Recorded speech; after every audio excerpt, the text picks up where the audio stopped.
It was a couple of years ago that I was sitting in a church, and I was just one of the people in the congregation. And as I was sitting there, the pastor looked down at me, and he said, "I see that Florence Littauer is in our audience this morning." He said, "I think it would be nice if we had her come up front and say a few words." Now, for some of you, that might be a shock to be called forward to say a few words spontaneously. For me, I have never been at a loss for words, and I never mind being brought forth to say a few words. So I got out of my seat and started up the aisle. As I started up the aisle, he looked down and he said, "In fact, why don't we have Florence do the children's sermon this morning?" Now, I had not ever done a children's sermon. I had never felt that the Lord had called me to the children. So as I was coming up the aisle, I thought of just saying to him, "I don't do children's sermons." But then as soon as that thought came to me, I realized I couldn't say that because I was there in this man's church to teach the other people how to be speakers spontaneously. So I thought certainly I would be a poor witness if on the way up the aisle I said, "I don't do that." So as coming up, all this was going through my mind, and as I was coming, trying to figure out what I was going to do with this situation, I noticed that little children were coming out of all the aisles. I mean, he had little children coming up front. They were used to this. They knew what happened every week. And all of the children came up front, so that by the time I got to the front, there was this whole group of children in front of me. So as I looked at this little group, I thought to myself, what am I going to say to them? Well, I thought right off a verse. I'll teach them a verse. The verse that came to my mind immediately was a verse that we had used with our children. And the verse is Ephesians 4:29. "Let no corrupt communication proceed out of your mouth, but that which is good to the use of edifying, that it may minister grace unto the hearer." And they all looked wide-eyed, and they said, like, "Oh." And I said, "Do you think you can understand that?" Oh, they didn't know if they could understand that or not. I said, "Well, let's look at where it came from in the scripture. It's Paul, and at this point, Paul is speaking to the people in Ephesus, and he's telling them that he's heard that the people in the church are saying nasty words about each other. So the fact that he had to write and say it means there was a problem. So, oh yes, they could see that. So I said, now how does it apply to you and me today? I said, let's take this verse apart and see what it says to you and me. Let's start it right at the beginning. It says, "Let no corrupt communication." I said, now what is corrupt communication? One little boy spoke up and he said, "Being nasty to your mother." I said, "That's right, don't do that, that's bad." And they all agreed that was bad to do, we shouldn't try that one. And we went on and they pulled out little things, what it meant, all kinds of bad things to say. Then I said, all right, that's what the verse says we are not to do. Now let's look and see what should we do. So it says that we should let no corrupt communication proceed out of our mouths, but that which is good. I said, do you all know what good means? Oh, yes, good. They knew good. I said, good to the use of edifying. What does edifying mean? Well, they looked kind of wide about that. That's a big word. And then one of the boys said, build up. I said, that's right, build up. That our words are supposed to build up other people. Then I went on to the next part of it. It says not only is it good to the use of edifying, but it is to minister grace. Now that's heavy stuff for little children, minister grace. So what does it mean, minister grace? Somebody had taken a class somewhere that said that grace was God's unmerited favor. So this little child spoke up, God's unmerited favor. I was amazed at the size of this child that they knew that little phrase. They didn't have any idea what it meant, but they knew the word. Somebody taught it to them. So I said, all right, that's good. That's wonderful. That means that God has given us a favor. That's what grace is. So if I'm to give you grace, I'm to do you a favor. I said, now how could I do you a favor? Well, we went from favor into present, into gift, and then we came up with, yes, every word that comes out of my mouth should be like a present. I should give you a present with my words. And I went on with that for a while with them, and as I did, one little girl, and I'll never forget this little precious child, she stood up at the end of the row, she turned to all the people, and she said to them, what she means is... Amazing. Amazing how a little child shall interpret it so the adults can understand. And she said, what she means is that our words should be like a little silver box with a bow on top. I looked at her and I said, that's right. That's what our words should be. That we should think of it like that when our words come out. They should be like little silver boxes with a bow on top. Now, I loved what she said. It stayed in my mind, and I'll never forget, even though I have no idea what that little child's name was, but I'll never forget her saying, what she means is, your words should be like a little silver box with a bow on top. Just the last year and a half that I've been working with this little concept off and on, it's made a difference to me. It's made me measure my words in a different way. I began to think back, and I said to myself, how have you spoken to your children? And as I thought about it, I realized that it was easy for me to give silver boxes to my daughter, Marita. She and I have always agreed on everything. She's so much fun. She's just a laugh a minute. And if I ever feel discouraged or disheartened, my husband knows all he has to do is dial Marita and hand me the phone, and life brightens up for me. No trouble giving silver boxes to Marita. Some of you may have a Marita. You may have a daughter or a son that just the sight of them lightens your life, makes you say good words, encourages you. It was not hard for me to give silver boxes to Lauren. She always did everything right. Lauren's very choleric and strong, and she's done it the right way. She always knew just how it should be done, and she marched ahead and she did it. Now, sometimes she was telling me what to do along the process, but it was easy to thank her and encourage her because she was doing it right. Now, you might say, isn't that wonderful? She's had these two perfect children. But now I have an adopted son. Adopted son Fred is nothing like me at all. He and I have never had two thoughts in our entire lifetime that coordinated. When I would say to my daughters, run, they would run. I'd say to him, run, he'd stop. He never seemed to want to do what I wanted him to do. He said to me one day, it amazes me that people pay money to hear you talk.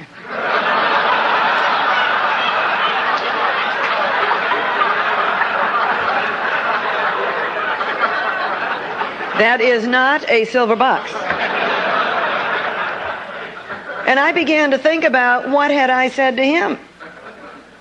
It's amazing how usually they're reflecting in a way what we're giving. And if we're not giving out silver boxes, chances are they're not giving them back to us. So I thought about it. And I remembered one day when he came home and he said to me, Mrs. Johnson said that I have a charming personality.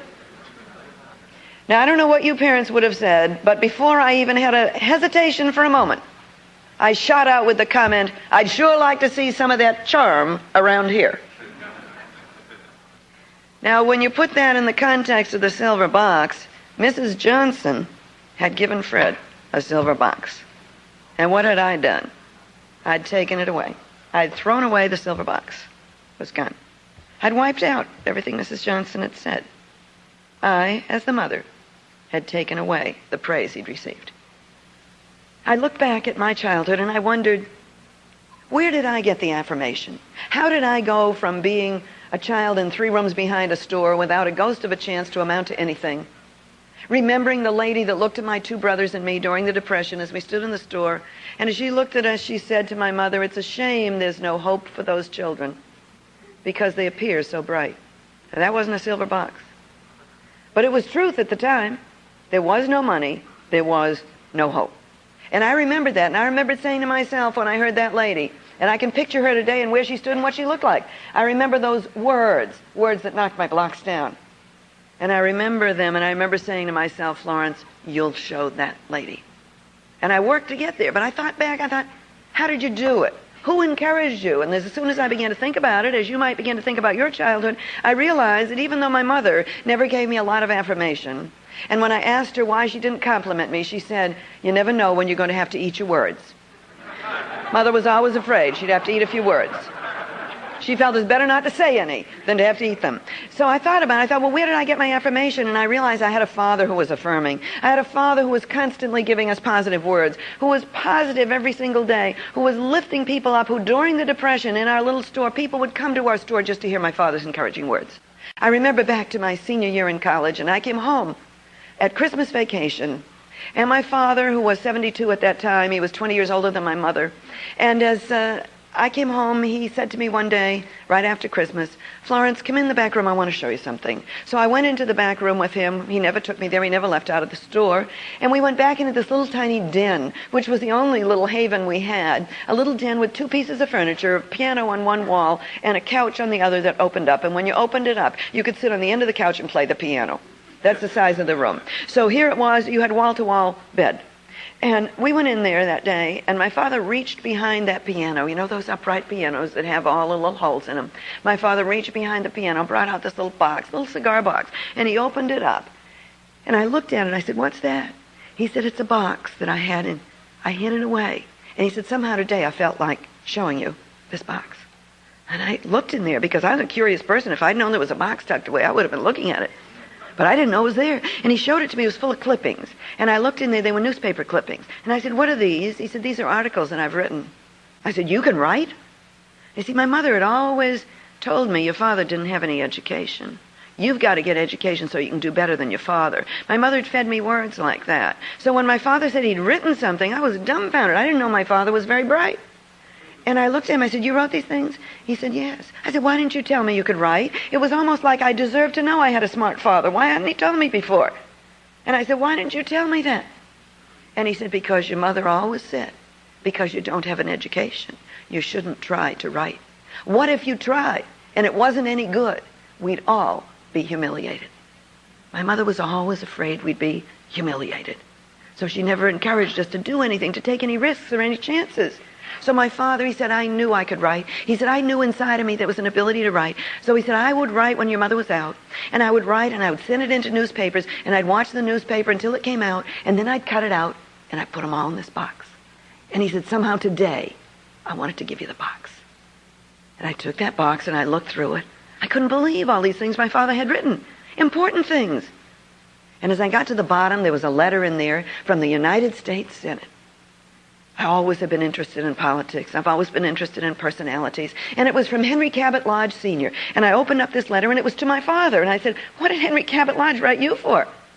And he said, "Well, I wrote him a letter telling him how he should run his campaign better, more efficiently and effectively next time." And he said, because of that, he wrote me back a letter, and it was a personal letter, 2 pages typed. And it said, "Dear Walter Chapman." And then it went down. "This idea was very good. I will implement that in my next campaign. This idea I cannot use for this reason." And he enumerated everything, 2 pages, answering my father's letter, sharing with him what he liked about what he'd said and how he thanked him and appreciated what he'd done for him. As we left that little room to go back into the store, my father put his hand on my shoulder, and he looked at me. He said, "Florence, I think I tried for something too big this time." And I said, "What's that?" He said, "Well, I wrote into our denominational magazine, and I told them how they ought to change the way they chose the nominating committee for the National Convention." And he said, "It's been 3 months now, and they haven't published it yet." And then he looked at me again, and he said, "Florence, I guess I've tried for something too big this time." Those were the last words my father ever said to me, because the next day my mother and he took the first day off they'd had in 20 years. I stayed home and took care of the store with my 2 brothers. My mother and father went into Boston at 4 o'clock in the afternoon. Walking through the subway station in Park Street in Boston, my father dropped to the pavement. At the morning of the funeral, I was sitting in the store opening up the cards that had come. For those days, many cards had come, because, you see, everyone loved my father, because he gave them encouraging words. And as I opened up these cards of sympathy from all the people that came into our store, I noticed the magazine, our denominational magazine. I never would have looked at it at such a time, except my father told me. I opened up that magazine and looked through it, and inside, there was my father's article, "For More Democracy, Walter Chapman." It came the day of the funeral. I'm so grateful today that my father showed me that box, because, you see, I have those clippings, and I have framed on my wall at home, I have the article from that magazine and a picture of my father. And I also have the letter from Henry Cabot Lodge, Sr. And I went back to Boston, and I got a picture of him. And I have Henry Cabot Lodge and his letter, and my father and his article. And I have those framed on the wall in my study, so that every day as I pass by, I'll remember the value of an encouraging word. Because, you see, my father had a box of broken dreams. Things he could have been if only someone had encouraged him. One time I sat down with my husband's mother. We'd never had anything much to say to each other. She seemed to be a superior being. She seemed to be above everybody else. She was elegant and beautiful, said the right things, did the right things, had the big home, knew how to pour tea out of silver pots, all the things I'd never learned. I looked at her with envy all my life. I was afraid of her because she was so put together. So I'd never really had a one-to-one conversation with her until this one night, just a number of years ago, when I sat with her in her living room, and I didn't know what to say to her, and I asked one of those trite questions. I said, Mother, what was it like when you were young? Not knowing what I'd get for an answer, and she said, immediately she said, I remember when I was in college, I had this boyfriend, and I was so in love with him, we were going to get married. And she went on telling me about this, and I looked at her wide-eyed. I'd never thought of my mother-in-law having a boyfriend. Somehow it just didn't seem to make sense. And as I looked at her, and so I said to her, well, tell me about it, Mother. And she told me that she and he were going to get married, and when they graduated from college, and she graduated from Cornell when she was 19, and she said, when we graduated from college, we went two separate directions for the summer. He was going to call me in the fall, and we were going to get married. I said, well, what happened? She says, well, when the fall came, he never called me. She says, he never called. I looked at her. I said, you mean he never called you? She says, he never called. I never heard from him again. I said, well, what did you do? She says, well, I cried a lot. Tears came down her cheeks. I'd never seen my mother-in-law relaxed. I'd never seen her reel. But as I talked to her, she cried, and she said, he never called me, and my mother didn't like him anyway because he didn't come from a rich enough family. And her mother's theory always was you can marry and fall in love with a rich man as well as a poor man. That was her family motto. She said my mother didn't like him anyway. She says, after a while, my mother introduced me to Fred Littauer, and she said, I married him on the rebound. And then she looked at me and she said, I never was in love with him. This is Fred's father. And I looked at her and I said, you weren't? She said, no, I did the right things. I played my role. And she said, I had the 5 children, and I was the good wife. And as she said this, she is crying. And she said, but I never was in love with him. What did that make me feel about my mother-in-law that I'd been judgmental and negative about? That I thought this is a cold lady? I never knew she'd had a problem like that before. And I looked at her with a different feeling. And then she said, but that's not the end. She said, a couple of years ago, I went to a party. She's in her 70s then. She said, I went to this party. She says, I looked across the room, and there was this man standing there. And she says, I looked at him, and she says, he looked like that young man that I'd been so in love with. She says, I walked across the room to get a view so I could look at him. And she says, when I got near him, he turned and he looked at me, and he said, you're Marita. And she said, I looked up at him and said, you're John. And she said, I started to talk with him. As I looked at him and I said, would you answer me one question? Why did you never call? She said, he looked at me and he said, oh, I called many times. And each time I got your mother. And each time your mother said, she doesn't love you. She doesn't want to hear from you again. Please don't call. And he said, the last time I called, your mother said, she's engaged to marry someone else. Don't ever call again. She looked up at me and she said, in tears, my mother's words ruined my life. What a different feeling I had about my mother-in-law that day. How bad I felt for the judgment that I had put upon that lady in years past. How aloof I'd felt she was. How cold. How artificial. When all the time she was hiding a broken heart. I said to her, Mother, what would you have been if you could have been anything you wanted to be in your life? She said, oh, I would have been an opera singer. I said, an opera singer? I didn't even know you could sing. She said, that's because I've never sung since I got out of college. I said, did you sing before? She said, I majored in music. I'd never known that. Of course, I'd never asked her. She said, I majored in music. And she said, I wanted to be an opera star. I said, why didn't you go and do it? She said, because my mother said, there's no money in that. You'll never make it. You don't have enough talent. Come into the family business, and that way you'll be secure. That way you'll have money. And she said, so I gave up singing. And she said, but inside, I've always wanted to be an opera singer. I never knew that about her. I didn't know she had any hidden desires. And then she got up from the chair and she went down the hall. She came back with a box, a big suit box. She opened up the box. She pulled out some pictures, and in it was this picture. She said, I want you to see this picture. She said, this is a stage set.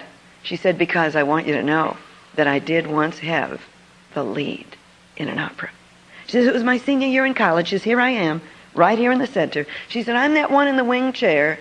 And she said, these are all the cast around me. She said, I had the lead in the opera. Now she gave it to me. She said, here, you take this picture. Your daughter's named after me. Give this to Marita. I want her to have it. I want her to know that her grandmother could have been something if she'd ever had the chance. If she'd ever had an encouraging word. If someone had given her a silver box.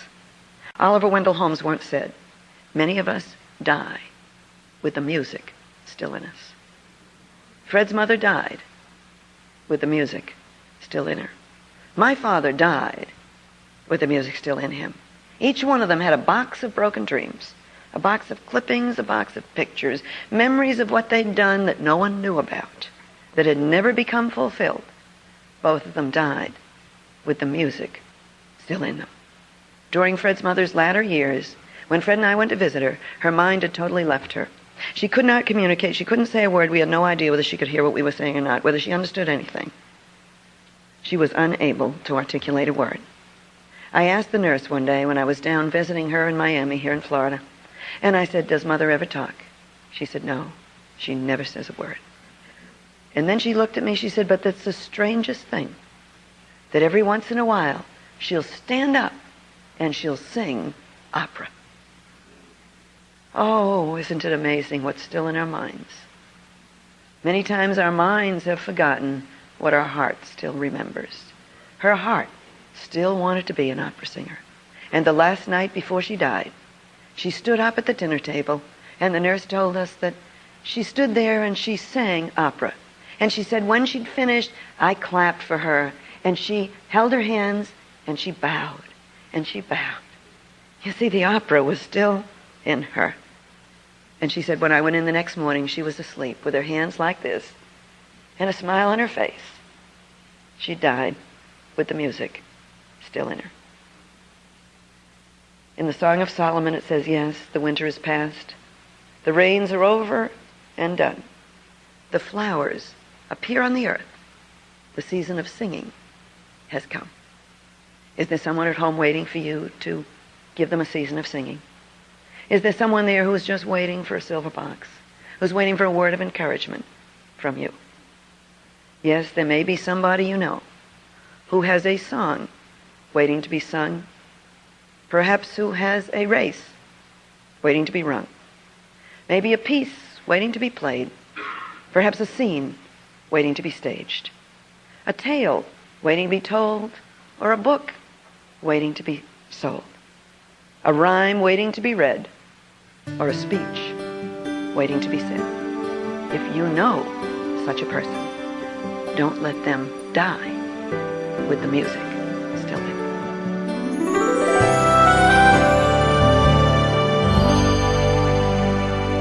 On this Focus on the Family program, it's been a pleasure to hear from Florence Littauer, a message that she called Little Silver Boxes.